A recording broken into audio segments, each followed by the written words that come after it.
বস্তা নামিয়ে দাও। যেমন যুবকটা ভেতরে যায়, ছুটে এসে মহিলা দরজা লক করে দেয়। বস্তা নামাইয়ে বাড়ি ফিরতে চাই, মহিলা ছুটে এসে যুবকের হাত ধরে নেয়। ওই মহিলা চোখের পানি ফেলে, ওই মহিলা চোখের পানি ফেলে বলে, এ যুবক আমি তোমাকে বড় ভালোবাসি। আহারে, কিন্তু নওজোয়ান যুবক আল্লাহর ভয়ে কান্না শুরু করে দেয়। ও দয়ার মালিক আল্লাহ, তুমি আমাকে হেফাজত করে নাও। এই চোখ দিয়ে কখনো হারাম জিনিস দেখি নাই, এই হাত দিয়ে কখনো হারাম জিনিস ছুঁই নাই, পা দিয়ে হারামে কখনো যাই নাই। ও দয়ার মালিক আল্লাহ, আমাকে রাস্তা বার করে দাও। কিছু সময় পর নওজোয়ান যুবকটা বলে, বোন আমার, তোমার ঘরে কি বাথরুম আছে? বলে, হ্যাঁ বাথরুম আছে। যুবকটা বাথরুমে গেল, বাম হাতে করে পায়খানা উঠাইয়ে গোটা দেহের মাঝে পায়খানা লাগিয়ে নিল। পায়খানা লাগিয়ে নেওয়ার পরে যখন বাথরুম থেকে বার হয়, ওই মহিলা বলে, পাগল, এ পাগল, বেরিয়ে যা, ঘর থেকে বেরিয়ে যা। যুবকটা ঘর থেকে বার হয়ে যায়, হাসতে হাসতে যাই। ঘরে গিয়ে গোসল করে নিল, তাহাজ্জুদের নামাজ পড়ে নিল, শুকরানার নামাজ পড়ে মালিকের দরবারে দুই হাত তুলে বলল, ওগো দয়ার মালিক আল্লাহ, জীবনে কখনো গুনাহ করি নাই, আল্লাহ তুমি আমাকে হেফাজত করে নিয়েছো। আজও আল্লাহ তুমি আমাকে বাঁচিয়ে নিলে। ওগো দয়ার মালিক আল্লাহ, জীবনে যেন কখনো গুনার কাজ না করি, আল্লাহ তুমি আমাকে হেফাজত করে নিও। যুবকটা মালিকের দরবারে শুকরিয়া জানাই। সকাল হয়ে গেল, পা পা করে হাঁটতে থাকে। পথের ধারে মানুষেরা নাক লাগিয়ে শুঁকতে থাকে। না না না, সেই দুর্গন্ধ শোকে না। সবাই বলে, নাও জোয়ান, তোমার দেহ থেকে সুগন্ধ পাওয়া যায়। কিসের সুগন্ধ? এই খুশবু আতরটা কোন বাজারে পাওয়া যায়, কোন দোকানে পাওয়া যায়? ওই নওজোয়ান যুবক বলে, এই আতর, এই খুশবুটা দুনিয়ার কোনো বাজারে নয়, দুনিয়ার কোনো দোকানে নয়। আল্লাহ পাক রব্বুল আলামিনকে খুশি করানোর জন্য দুনিয়া থেকে, দুনিয়ার গুনাহ থেকে আমি বেঁচেছি। দুনিয়ার গুনাহ থেকে আমি নিজেকে সরিয়ে নিয়ে দুর্গন্ধ লাগিয়েছিলাম। তাই তো আল্লাহ পাক খুশি হয়ে আমার চেহারায় জান্নাতের খুশবু দিয়ে খুশবুদার বানিয়ে নিয়েছে। এ যুবক, আল্লাহকে ভয় করো। রাসূলুল্লাহর সামনে তোমাকে দাঁড়াইতে হবে। কত গুনাহ করবে। কিছু কিছু মানুষ আছে গুনাহ করে, আর গুনাহ করার পরে হতাশা হয়ে যায়। না না, আমি হয়তো নামাজ পড়লে আর পছন্দ আল্লাহ করবে না, আমি আল্লাহর কাছে চাইলে পরে আল্লাহ আর পছন্দ করবে না। এ মুসলমান, তুমি আর কেমনে গুনাহ করলে? তুমি কি জানো না, নবীজির জামানায় এক সাহাবী ছিল, এক নওজোয়ান মানুষ ছিল। ওই মানুষটা এত বড় গুনাহ করেছে, এত বড় গুনাহ করেছে, আল্লাহ পাক তার গুনাহকে মাফ করে দিয়েছে। কি গুনাহ? যুবক রাস্তার ধারে বসে বসে কান্না করে। ওমরে ফারুক রাদিয়াল্লাহু তাআলা আনহু বলেন, যুবক কান্না কেন করো? আমি যে অপরাধ করেছি মুখে বলা যাবে না। বলো না যুবক, কি এমন গুনাহ করেছো? বলে, কথা বলা যাবে না। এই যুবকের কান্না দেখে ওমরে ফারুক রাদিয়াল্লাহু তাআলা আনহু কান্না করে। যুবক, চলো বাবা, চলো নবীজির দরবারে চলো, আমার রাসূল তোমাকে মাফ করিয়ে দেবে, চলো বাবা। যুবককে টানতে টানতে নিয়ে গেল। ঝরঝর করে কান্না করে, হাউমাউ করে কান্না করে। আল্লাহ পাকের কোরআনে আয়াত শোনায়, লা তাকনাতু মির রাহমাতিল্লাহ, নিরাশা হয়ে যাবি না, হতাশা হয়ে যাবি না। এক আল্লাহর উপরে আস্থা রাখ রে বান্দা বান্দি। কি এমন গুনাহ করেছো হে আমার উম্মত? কি এমন গুনাহ করলে? মালিকের দরবারে মাপ চাও। ফালিয়াদহাকু কলিলান ওয়ালিয়াবকু কাসীরা, হাসো বেশি, কাঁদো, হাসো কম, কাঁদো বেশি। যত চোখের পানি ফেলবে আল্লাহ পাক তত পছন্দ করবে। তাই তো নওজোয়ান যুবককে জিজ্ঞাসা করে, এ যুবক, বলো বলো, কি এমন গুনাহ করেছো বলো। যুবক, তুমি কি চুরি করেছো? না ইয়া রাসূলুল্লাহ, চুরি করি নাই।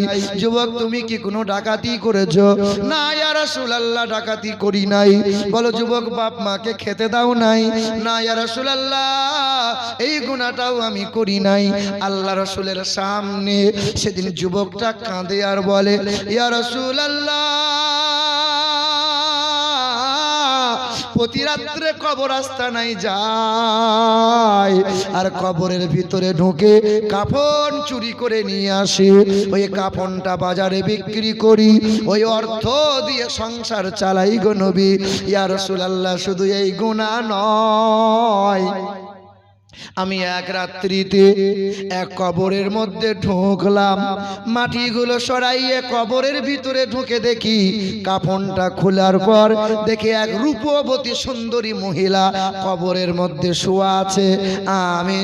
আমি সেই গুনাহগার, যে গুনাহ মানুষ করতে পারে না, যে গুনাহ পশু প্রাণী করে না, এই রকম জঘন্য গুনাহ করেছি গো নবী। আমার লোভ সামলাতে পারি নাই, নফসের তাড়নায় পড়ে, শয়তানের ধোঁকায় পড়ে ওই কবরের ভিতরে ওই মহিলার সঙ্গে ব্যভিচারে লিপ্ত হয়ে গেলাম। আমি গুনাহের কাজ করে ফেললাম। যখন আমি গুনাহ করে আমি কবর থেকে বাহির হচ্ছিলাম, তখন ওই যুবতী মহিলা লাশটা কাঁদে আর বলে, হে যুবক, আল্লাহর ভয় কি হয় না? জাহান্নামের ভয় কি হয় না? আল্লাহর সামনে কি কোনোদিন দাঁড়াইবি না? রে যুবক, আমাকে শেষ গোসলটা দিয়ে কবরের মধ্যে শোয়াইয়া দিয়ে চলে গেল। আমাকে গোটা কবরস্থানের ভিতরে না পাক করে দিলি। এই না পাক অবস্থায় হাসরের ময়দানে দাঁড়াইতে হবে না রে যুবক, না। তোর কি আল্লাহর ভয় হয় না? ওগো দয়ার রাসূল, সেই দিন যেই দিনে এই গুনাহ করেছি আর রাতে ঘুম হয় না, খাবার পেটে যায় না গো নবী, আমার এই গুনাহ কি আল্লাহ মাফ করবে না? আমি ওই পাহাড়ে দাঁড়াইয়ে দাঁড়াইয়ে মালিকের দিকে চেয়ে চেয়ে ইস্তেগফার করে কান্না করেছি। ওগো দয়ার রাসূল, আল্লাহ কি আমার গুনাহ মাফ করবে না? জিবরাইল ফেরেশতা এলেন, নবীকে সুসংবাদ দিয়ে গেলেন, ওগো আল্লাহ রাসূল, নওজোয়ানকে বলে দেন, যে পরিমাণে চোখের পানি ফেলে তওবা করেছে, ইস্তেগফার করেছে, আল্লাহ বড় দয়ালু দাতা, গফুর ও গফফার নামের ওসিলায়, রহিম ও রহমান নামের ওসিলায় আল্লাহ পাক ওই বান্দার গুনাহগুলো মাফ করে দিয়েছে। এ যুবক, এ আমার ছেলেরা, মেয়েরা, আমার ভাই বোনেরা, ঐতিহাসিক আলোচনা হবে। কমিটির ছেলেদের আবদার, হুজুর হাদিস কোরআন জীবনী তো অনেক হলো, একটু ঐতিহাসিক আলোচনা হবে। মুসলমান ভাইরা আমার, ও শিক্ষিত বন্ধুরা, পৃথিবীর জমিনে আল্লাহ রাসূল সাল্লাল্লাহু আলাইহি ওয়াসাল্লাম যখন আসলেন তিনি সোমবারের দিনে। আল্লাহ রাসূল যখন পৃথিবীর জমিনে আসলেন, মা আমেনা ফুঁপিয়ে ফুঁপিয়ে চোখের পানি ফেলেছিল, ফুঁপিয়ে ফুঁপিয়ে চোখের পানি ফেলল। আব্দুল মুত্তালিব শ্বশুর আর শাশুড়ি মা ছুটে এসে বলল, মা আমিনা, কাঁদিস না রে মা আমিনা, কাঁদিস না। কেন কাঁদবি রে? এত সুন্দর ফুটফুটে নুরানি চেহারা ওয়ালা সন্তান পেলি, আহারে কাঁদিস না, চোখের পানি ফেলিস না। সেই দিন মা আমিনা চোখের পানি ফেলে বলেছিল, আব্বা, ও আমার শাশুড়ি মা, আমার আব্বা, আমার মা, আমার কান্নার একটাই কারণ, আমার স্বামী নাই। আজ আমার স্বামী আব্দুল্লাহ যদি হায়াতে থাকতো, আমার পুত্র সন্তান মুহাম্মদকে দেখে আনন্দে আত্মহারা হয়ে যেত, ছুটে এসে আমার আব্দুল্লাহ আমার মুহাম্মাদের কপালে চুমা দিত, মক্কার বাজার থেকে একটা খেলনা কিনে নিয়ে আসতো, আমার মুহাম্মদ সেই খেলনা নিয়ে খেলা করতো। আজ আমার আব্দুল্লাহ নাই। আল্লাহ যেন বলতেছিল, এ আমিনা, আজ আব্দুল্লাহ নাই বলে হতাশা হবি না। আরে আব্দুল্লাহ যদি থাকতো, মক্কার বাজার থেকে কয় টাকার খেলনা নিয়ে আসতো, আমি আল্লাহ পাক আমার বন্ধুর জন্য আকাশের চাঁদকে আমি আল্লাহ খেলনা বানিয়ে দিলাম। আল্লাহর নবীর চাচা হযরতে আব্বাস রাদিয়াল্লাহু তাআলা আনহু বলেন, ওগো আল্লাহর রাসূল, আপনি 12 তারিখে ভূমিষ্ঠ হলেন, 14 তারিখে রাত্রিতে পূর্ণিমার রাত ছিল, পূর্ণিমার রাত ছিল। ওই পূর্ণিমা রাত্রিতে আমি আপনাকে দেখতে গিয়েছিলাম। আপনাকে দেখে আমি দেখলাম দুলনায় শুয়েছিলেন, আকাশের দিকে আঙ্গুলে ইশারা করছিলেন। এক আঙ্গুলের ইশারায় আকাশের চাঁদটা নড়তেছিল, একবার ডান দিকে যাইতেছিল, একবার বাম দিকে যাইতেছিল। যেদিকে ইশারা করছিলেন আকাশের চাঁদ নড়ছিল। আল্লাহ রাসূল ওই দিন বলতেছিলেন, চাচা আপনি কি জানেন না, শিশুকালে আব্বাকে পাই নাই, আব্বা কাঁধে চড়ে কোনোদিন ঘোরাই নাই, আব্বা আমাকে সান্ত্বনা দেয় নাই, কারণ আমার আব্বা নাই।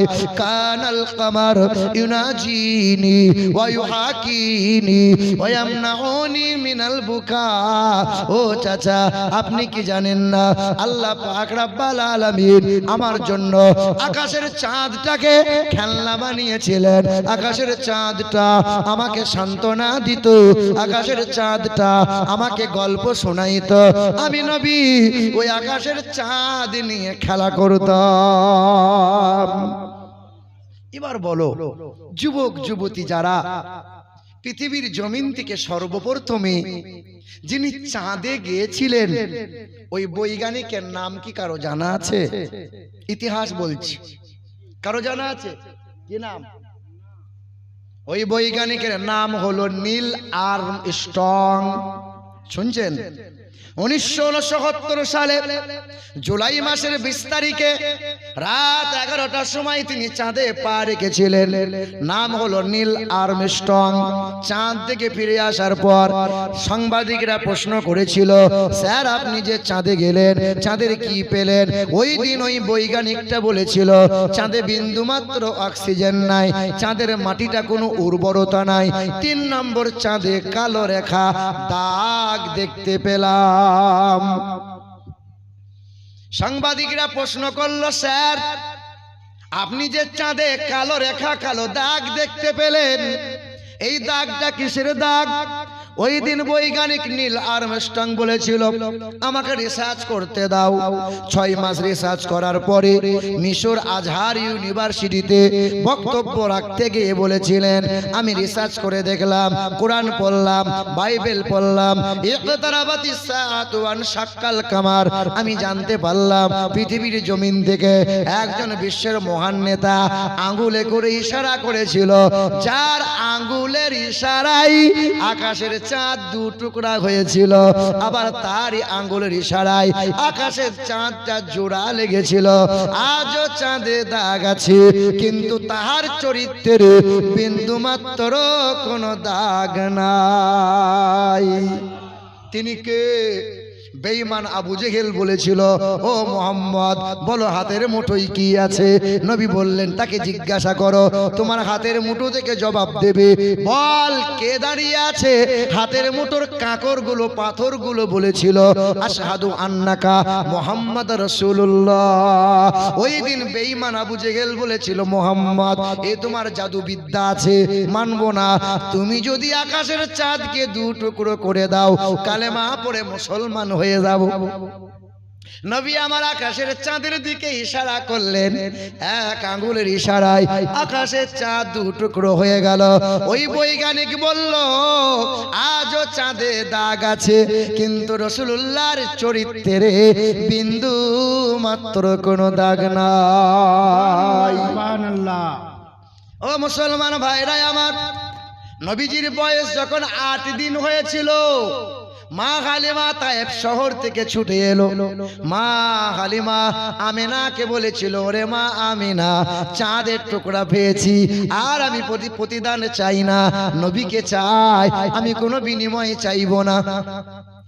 কবি বলেন, শিশু নবীকে দাও না আমায়, নিয়ে যাবে হালিমা তোমায়। শিশু নবীকে দাও না আমায়, নিয়ে যাবে হালিমা তোমায়।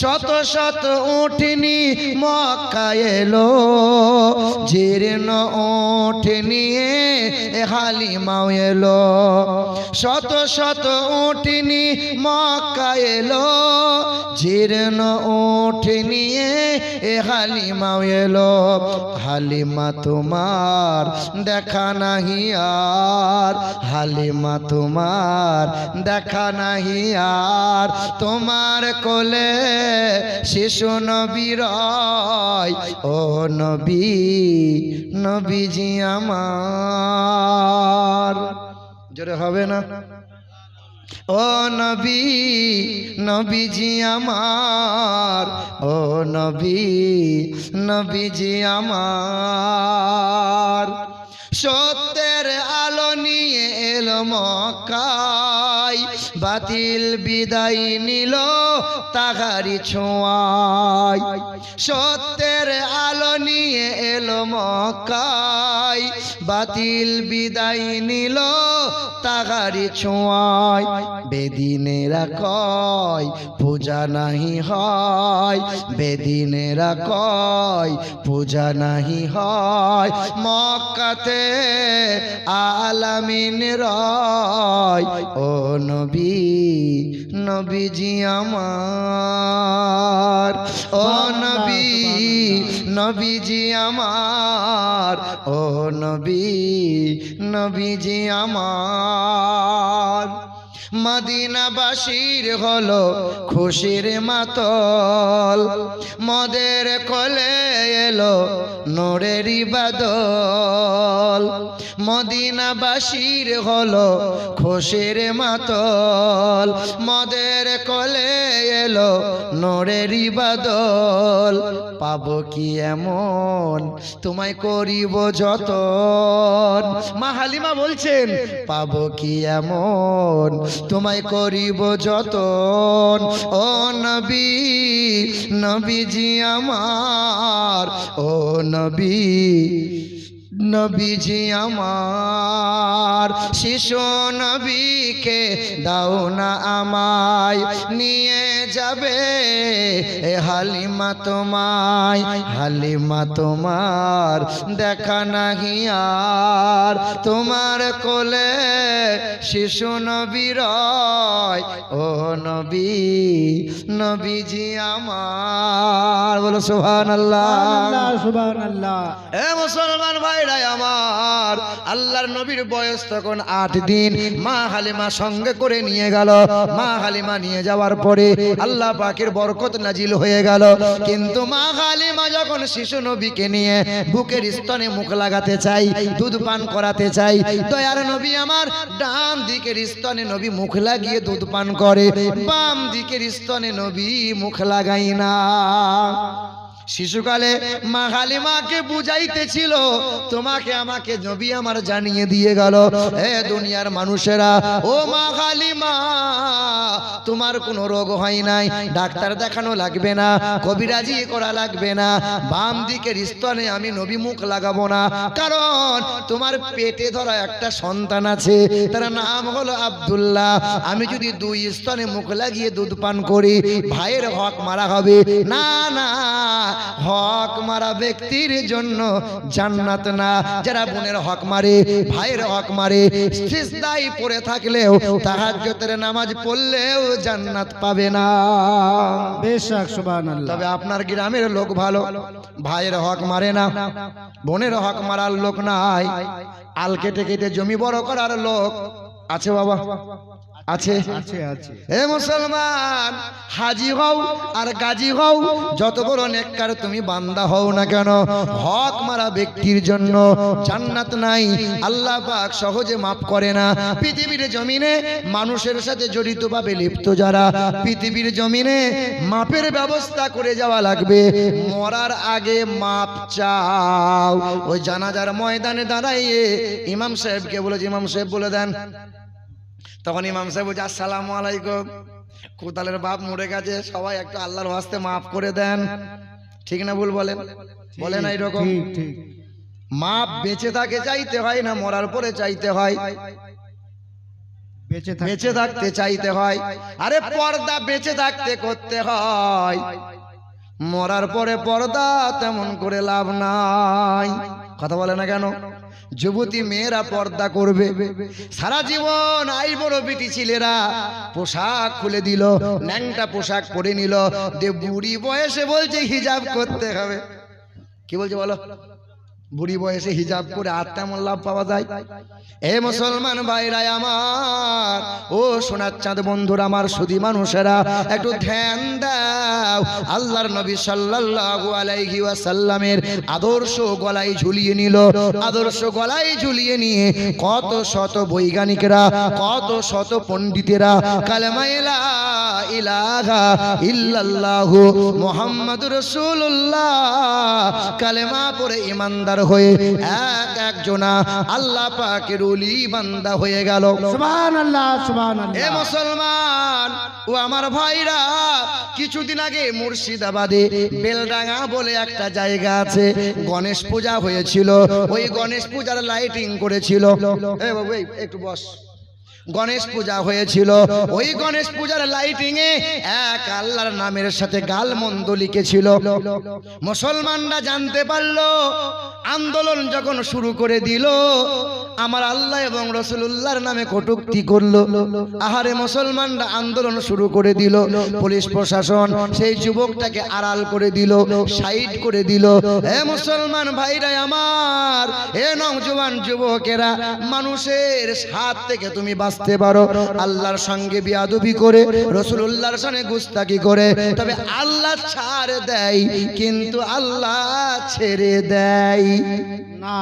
এই মুর্শিদাবাদের বেলডাঙ্গার ওই নওজোয়ানটা আল্লাহ এবং রাসূলুল্লাহর সামনে কটূক্তি করলো। ওই যুবকটাকে বিদেশ পাঠিয়ে দিল। এলাকায় থাকিস না, মুসলমানরা রাখবে না। যুবকটা বিদেশ চলে গেল, মানে গুজরাট চলে গেল। কর্মসূত্রে গুজরাটে থাকে আর মোবাইলে ছবি তোলে, কোরআন ছেড়ে আর ভিডিও করে, কোরআনটা ছেড়ে আর ভিডিও করে ফেসবুক সোশ্যাল মিডিয়াতে আপলোড করে। আহারে মুসলমান ভাইরা আমার, খবর পাওয়া যায় আল্লাহ পাকের গজবটা নেমে গেল। হাত পায়ের শিরাগুলো ধীরে ধীরে সব যেন বন্ধ হয়ে গেল। হাত পায়ের শিরাগুলো সব ভাঙতে লাগলো। আল্লাহ পাকের গজব এখানে ওখানে ছুটে ছুটে বেড়ায়। ঠাকুর বাড়ি বলো, বামুন্ডা বলো, কত শত হিন্দু মানুষেরা সলা পরামর্শ দেয়, অমক অমক ডাক্তার দেখাও। আরে যেখানে আল্লাহর মার, পৃথিবীর কোন ডাক্তারের ঔষধে আর কাজ হবে না। বেশক। শুনেছেন না আপনারা? ওই বাবরি মসজিদটা শহীদ করেছিল সর্বপ্রথমে কেঁচা মেরে যে মানুষটা শাবলে করে আঘাত করেছিল, যে মানুষটা শাবলে করে সর্বপ্রথমে বাবরি মসজিদের গম্বুজে আঘাত করেছিল, ওই মানুষটার নাম ছিল বলবীর সিং। আহারে নেতাদের উস্কানিমূলক মন্তব্য, নেতাদের ব্রেন ওয়াশ করা নিয়ে, আহারে ব্রেন চিন্তাধারা চেঞ্জ হয়েছিল। আর আর সেই মানুষটা বড় শাবল নিয়ে খোদার ঘর মসজিদের গম্বুজের মাথায় উঠে গেল, শাবলে করে আঘাত করলো। শাবলে করে আঘাত করে ওই খোদার ঘরে মসজিদে ইট নিয়ে পেশাবখানায় সাজাইলো। আর পেশাব করে আর বলে, এতদিন একটা পুণ্যের কাজ করলাম। কি কাজ? খোদার ঘর মসজিদের ইটে পেশাব করলাম। আল্লাহ বলছে, দাঁড়া দাঁড়া, আমি আল্লাহ পাকের গজব নামিয়ে দেবো। পেশাব করে তো রক্ত ঝরে, পেশাব করে তো রক্ত ঝরে, আর চিকিৎসা করে রোগ ধরা পড়ে না। নেতা আর কেউ তার সাথ দেয় না। বাবা বলে, ঘর থেকে বেরিয়ে যা। আমরা হিন্দু মানুষ হয়ে কোনোদিন মুসলমানদের ঘৃণা করি না। মসজিদ মাদ্রাসা কখনো ছোট চোখে দেখি না। মসজিদের পাশ দিয়ে গেলে হিন্দু মানুষ আমরা প্রণাম করি, সম্মান করি। না না, এই ঘরে তোমার জায়গা হবে না। বিবিও চেহারা ঘুরিয়ে নিল, বাবা মা ঘর থেকে বার করে দিল। এই বলবীর সিং মানুষটা বিভিন্ন জায়গায় চিকিৎসা করে, রোগ ধরা পড়ে না। বিদেশ চলে গেল, ডক্টররা চিকিৎসা করলো, রোগ ধরা পড়েছে ক্যান্সার। তবে ডক্টররা বলেছে মাফ করে দাও। আর আমাদের হাত নাই, ক্যান্সার 4 স্টেজে পৌঁছে গেছে। সুবহানাল্লাহ। কারণ এই ক্যান্সার যে 4 স্টেজে পৌঁছে গেছে, মানে আমাদের দ্বারা আর সম্ভব নয়। বলবীর সিং বলে ওই মুসলিম ব্যক্তিটা চিন্তা উদয় হয়ে গেল, এ মার দুনিয়ার কোনো ব্যক্তির মার নয়, এটা আল্লাহর মার। আহারে আল্লাহর মার, বেয়াদবি করেছি আমি। ওই মানুষটা দিল্লির জুমা মসজিদের ওই সিঁড়ির গায়ে বসে বসে কান্না শুরু করে দিল। একজন আল্লাহ পাকের বুজুর্গ বান্দা ছুটে এসে গায়ে হাত বোলায়, এ যুবক কাঁদিস না রে বাবা, কাঁদিস না, চোখের পানি ফেলিস না, কি হয়েছে বল বাবা, বাবা মা কি বেঁচে নাই? না না বাবা মা আছে। তাহলে বিবির জন্য কি কান্না করিস? না হুজুর তাও না। টাকা পয়সা কি নাই সেটার জন্য কান্না করি না। আমি যে অপরাধ করেছি,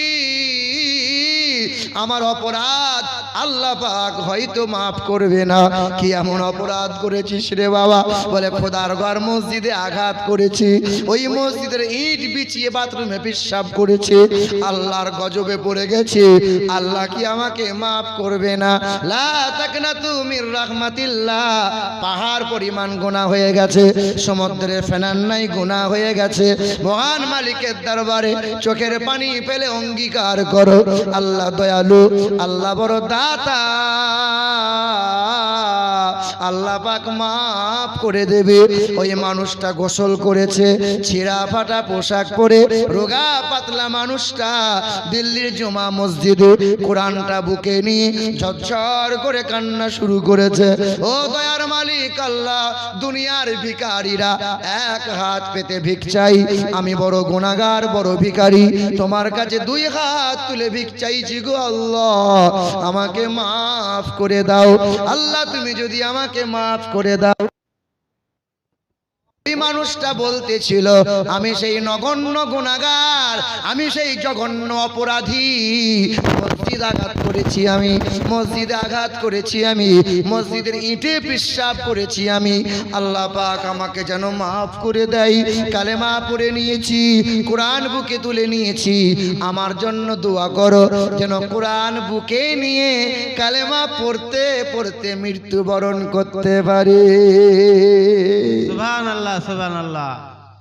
তুমি মুসলিম, তুমি মহাবীর, আতঙ্ক তুমি বাতিলের, বাঘের মতো গর্জে ওঠো, কোমর ভেঙে দাও জালিমের। তুমি মুসলিম, তুমি মহাবীর, আতঙ্ক তুমি বাতিলের, বাঘের মতো গর্জে ওঠো, কোমর ভেঙে দাও জালিমের। নতুন করে এঁকেছে ওরা নীল নকশা ষড়যন্ত্রের, নতুন করে এঁকেছে ওরা নীল নকশা ষড়যন্ত্রের, দিবা স্বপ্নে বিভোর ওরা বিজয় থামাতে দিনের। ওরা জানে না আমাদের ইতিহাস, ওরা জানে না আমাদের ইতিহাস, আমরা সৈনিক রসুলের। তুমি মুসলিম, তুমি মহাবীর, আতঙ্ক তুমি বাতিলের, বাঘের মতো গর্জে ওঠো, কোমর ভেঙে দাও জালিমের। বলো সুবহানাল্লাহ। নারায়ে তাকবীর, নারায়ে রিসালাত। সামাজিক সম্প্রীতি নষ্টের নামে, সামাজিক সম্প্রীতি নষ্টের নামে চালছে ওরা দাবার চাল, ইসলামের বিরোধিতা করতে ওরা সর্বদাই যে বড় মাতাল। সামাজিক সম্প্রীতি নষ্টের নামে চালছে ওরা দাবার চাল, ইসলামের বিরুদ্ধে বদনাম রটাতে ওরা সর্বদাই মাতাল। মুসলিম তুমি জেগে ওঠো, বাঁচাও সম্মান মুমিনের। তুমি মুসলিম, তুমি মহাবীর, আতঙ্ক তুমি বাতিলের, বাঘের মতো গর্জে ওঠো, কোমর ভেঙে দাও জালিমের। বলেন নারে তাকবীর, আল্লাহু আকবার, নারে তাকবীর, আল্লাহু আকবার, নারে ইয়া রিসালাত, রাসূলুল্লাহ, আখলাকে আলা হযরত। জিন্দাবাদ। হায় মুসলমান, তুমি যদি আজকে গর্জে না ওঠো কবে উঠবে বলো? এই যে দেখেন না, আগেকার সময়ে মন্দিরে ঘন্টা হয়েছিল, মসজিদে হয়েছিল আজান, আগে কোনো ঝামেলা ছিল বাবা? না। আগে কোনো সমস্যা ছিল না। এখন হিন্দুরা বলছে আমরা বিপদে আছি। কারা বলছে? ওরাই বলছে। 700 বছর রাজত্ব করেছে আমরা মুসলমানরা, পর্তুগিজ রাজত্ব করেছে, ব্রিটিশ রাজত্ব করেছে, হিন্দুদের কোনো সমস্যা ছিল না। এখন দেশে রাজা হলো হিন্দু, আর আমাদের হিন্দু ভাইরাই বলছে আমরা এখন খুব বিপদে আছি। হ্যাঁ গো, শুনছেন না কিছু কিছু কট্টরপন্থীদের কথা? ওরা বলছে মুসলমানগুলোকে গাছে ঝুলিয়ে এলোপাতারি খেলা।